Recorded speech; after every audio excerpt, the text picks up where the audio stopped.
Salut à tous, aujourd'hui on se retrouve pour une nouvelle vidéo. Aujourd'hui je vais vous présenter comment je fais mes retouches d'ongles en gel et en même temps on va voir comment j'ai fait cette pose là. Comment j'ai fait ce nail art, mais surtout comment j'ai fait pour passer d'une pose de 3 semaines cassée, plus très jolie, à une pose impeccable avec des cuticules nickel.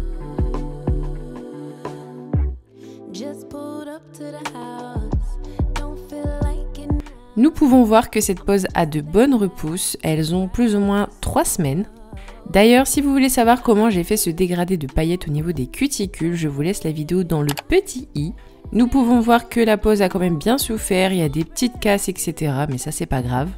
Et regardez le résultat final comme c'est canonissime et comme quoi les ongles, c'est de la magie.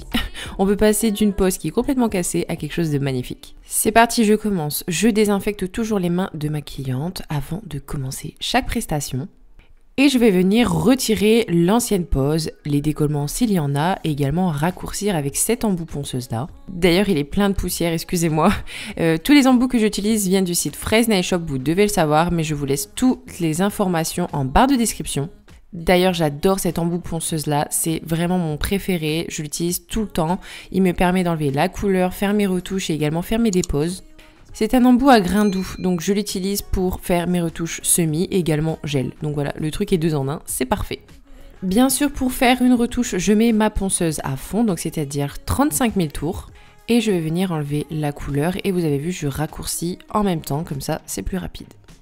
Là, je vais passer aux cuticules, donc je viens les repousser délicatement bien sûr. C'est pareil, j'ai fait une vidéo il n'y a pas très longtemps sur les cuticules, donc je vous la laisse dans le petit i. Et je vais commencer à enlever toutes les petites peaux mortes et à décoller mes cuticules avec cet embout olive. Je vais venir utiliser un embout à grain rouge parce que c'est le grain le plus doux. Donc elle avait pas beaucoup de cuticules, donc ça servait à rien de venir avec un embout beaucoup trop agressif. Parce que c'est en utilisant des embouts beaucoup trop agressifs que vous allez blesser et faire saigner. Donc voilà, vraiment respecter les cuticules un peu fragiles. Je sais pas si vous avez vu, mais j'ai mis une petite brosse sur les 2 derniers doigts de ma main et ça me permet de dépoussiérer beaucoup plus rapidement et efficacement. C'est des petites brosses que j'ai eues sur le site AliExpress, je crois j'ai payé 2 € le lot de 10, quelque chose comme ça. Et ensuite je vais venir changer la rotation de ma ponceuse pour faire l'autre côté de ma cuticule. Faire cette étape-là, donc c'est-à-dire changer la rotation de ma ponceuse, me permet vraiment d'avoir un travail sur les cuticules nickel. Donc c'est-à-dire un travail nickel sur la cuticule du côté droit et gauche. Ensuite, une fois que j'ai tout décollé, les petites peaux mortes, etc., je vais venir soulever encore plus ma cutie avec cet embout-là, toujours avec un grain rouge, bien sûr. Je fais exactement la même chose qu'au début, donc c'est-à-dire que je passe d'abord sur le côté gauche de ma cuticule, tout en faisant attention, et ensuite je vais changer la rotation de ma ponceuse pour passer sur le côté droit. Alors, c'est pas une étape que je faisais forcément au début, mais depuis que je fais ça, je trouve que les poses sont beaucoup plus jolies parce que la cuticule est beaucoup plus propre. Ensuite, je vais limer la plaque naturelle de mon ongle, et pour ça, je vais venir utiliser un embout emery à grains fins, surtout. N'utilisez pas un embout emery beaucoup trop abrasif. Donc celui-là, c'est le 240.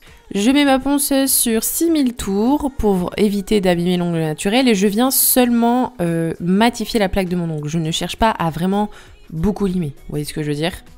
Ah oui, et je sais pas si vous avez vu, mais en fait sur l'annulaire, j'ai carrément raccourci l'ongle parce que je vais le refaire au chablon. En fait, il était un petit peu cassé et je voulais vraiment avoir quelque chose de net au niveau des parallèles et au point de stress, donc j'ai préféré raccourcir pour refaire une belle forme. Je fais la forme de mes ongles avec une lime douce, très important. Donc ici, c'est la lime fine de chez Nice FRS. Avec un grain 100-180, donc je refais la forme. Et pareil sur le majeur, il y a un petit coin qui est cassé et je vais vous montrer comment je fais quand c'est cassé. Je vais faire une petite retouche rapide avec un chablon.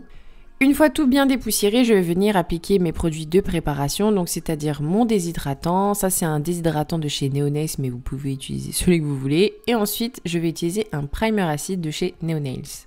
J'utilise un primer acide parce qu'en fait elle a la plaque souvent grasse, elle a souvent des décollements malgré la repair base, donc voilà, par précaution je préfère appliquer un primer.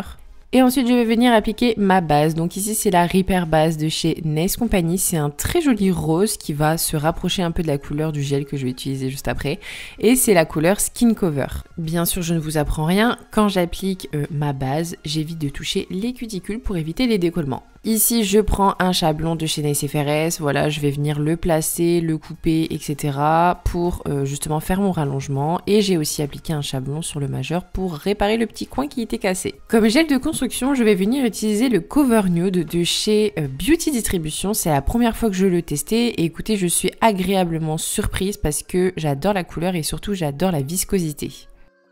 Une fois mes rallongements terminés, je vais venir faire donc mes retouches habituelles, hein. Je mets mon gel et je vous ai mis ce close-up là pour que vous puissiez bien voir à quel point le gel était facile à utiliser. Donc il est auto-égalisant et en plus de ça il ne coule pas, donc il est parfait pour les débutants. Et vu qu'il ne coule pas, j'ai fait carrément mes 4 doigts d'un coup. Donc j'ai fait d'abord les 4 doigts, j'ai bien catalysé et ensuite j'ai fait le pouce à part pour qu'il puisse bien catalyser correctement. Ce que je peux vous dire également sur ce gel là, parce que j'ai été en train de le tester justement dans la vidéo, c'est que la couleur est très jolie et elle est cover. Il se peut que des fois il y a des gels qui disent cover, mais une fois que vous limez on voit un petit peu en transparence, etc. Voilà, c'est pas vraiment cover. Bah écoutez, celui-là, malgré les retouches, il est vraiment cover, donc je suis plutôt très contente. Je fais comme d'habitude, j'applique ma couche de lissage, j'applique une grosse boule et ensuite je vais venir faire mon gainage. Je vous l'ai mis en accéléré pour que vous puissiez bien voir comment je fais. Vu que c'est un cover, attention de bien catalyser pour que les rayons UV passent bien à travers et ensuite je vais venir dégraisser et on va s'attaquer au limage. Je viens prendre une lime 100-180 de chez Nice FRS et avant de passer mon embout émery, comme d'habitude je vais passer ma lime sur mes parallèles. Je donne une belle forme à mon ongle.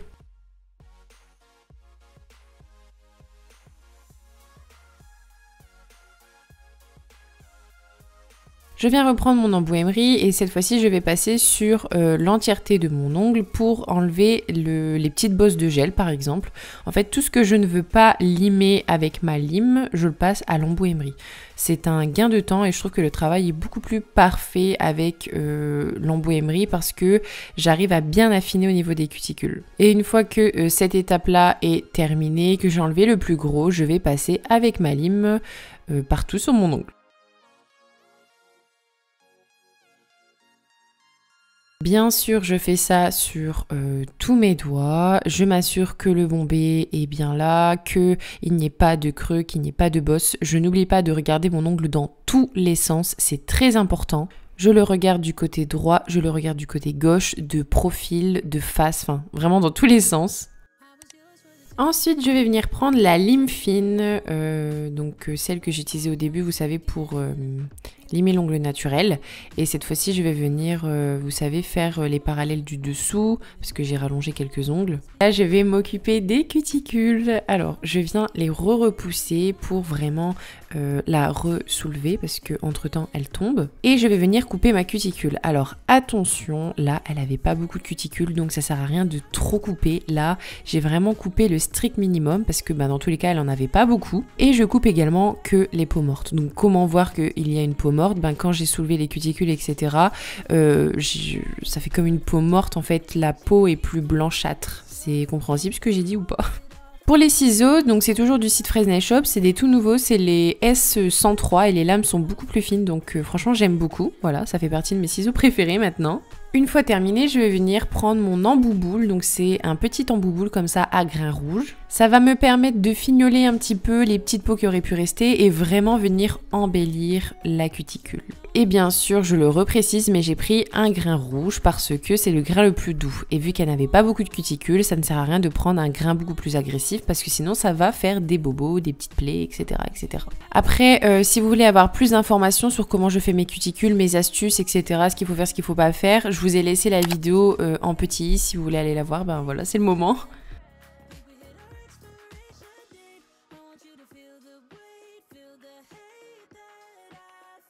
Une fois tout ça terminé, je vais venir pchiter avec un spray désinfectant sur mes ongles, donc le même que j'ai utilisé au tout début, avec un pinceau aquarelle, donc Made in Action, tu connais les bails. Je vais venir passer pour enlever tous les petits résidus de poussière pour pouvoir appliquer ma couleur correctement. Passons à l'application de la couleur. Je viens également repousser les cuticules parce qu'entre temps elle est tombée et je vais venir utiliser ce magnifique bleu de chez Beauty Distribution. Il est incroyable. Je viens l'appliquer en fine couche, très important en fine couche pour éviter justement d'épaissir l'ongle et puis même ça risquerait de mal catalyser. Donc voilà, je l'applique en fine couche partout sans toucher les peaux, très important. Et ensuite avec mon pinceau Nail Art Nice FRS le 1-2, je vais venir me rapprocher un maximum des cuticules. Donc vous avez vu avec mon pouce, je n'hésite pas à étirer la peau pour vraiment être encore plus précis et aller encore plus loin. Je vais venir seulement appliquer de la couleur sur le petit doigt, l'index et le pouce parce que vous allez voir sur les deux doigts du milieu, on va faire une petite déco. Donc je fais d'abord les deux doigts, donc index et petit doigt, je catalyse bien et ensuite je fais le pouce à part.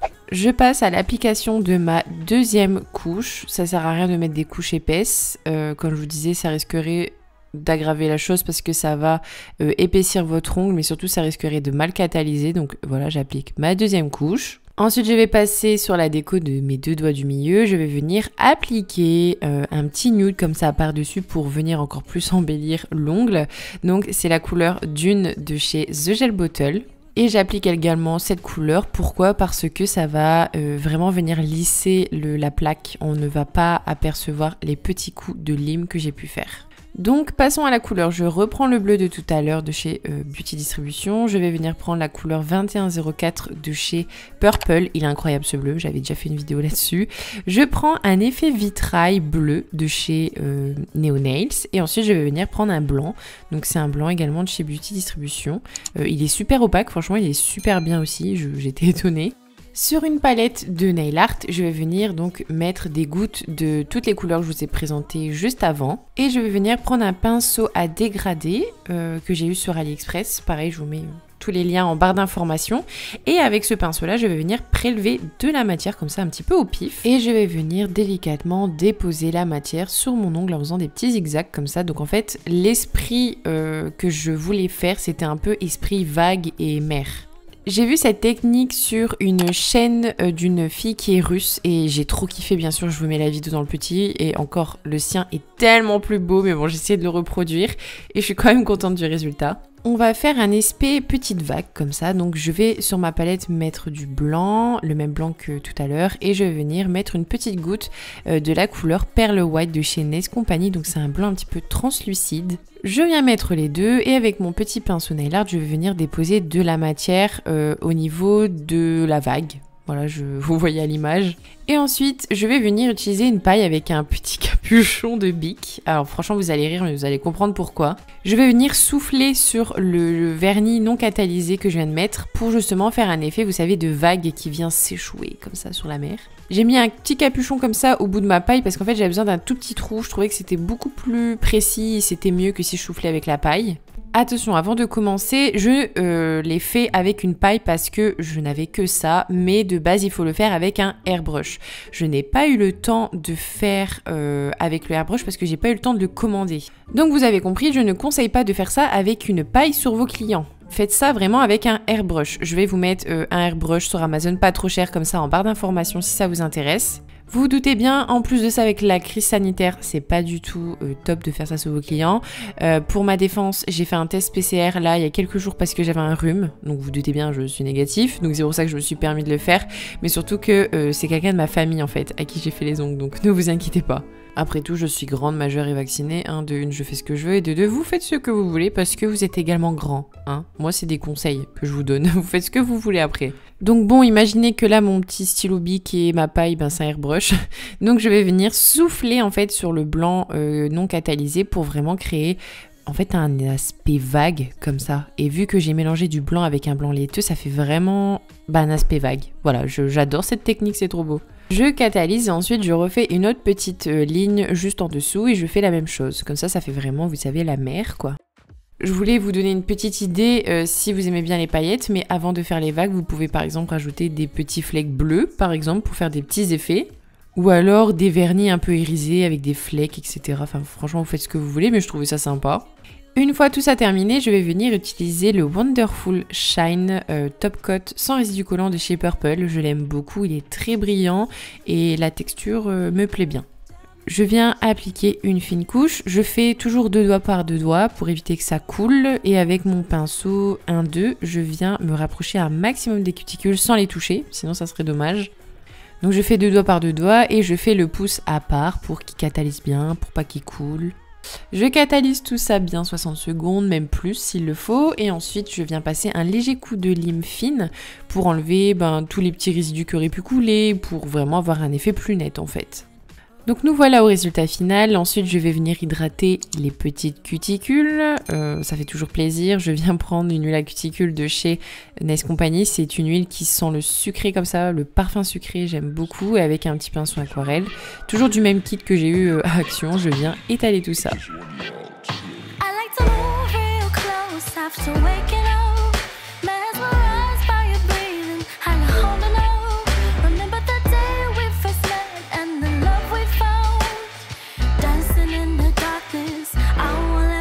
Et voilà, la vidéo est terminée, j'espère qu'elle vous a plu, j'espère qu'elle a pu vous aider ou vous inspirer. Voici comment je suis passée d'une repousse de 3 semaines un petit peu cassée à une retouche impeccable.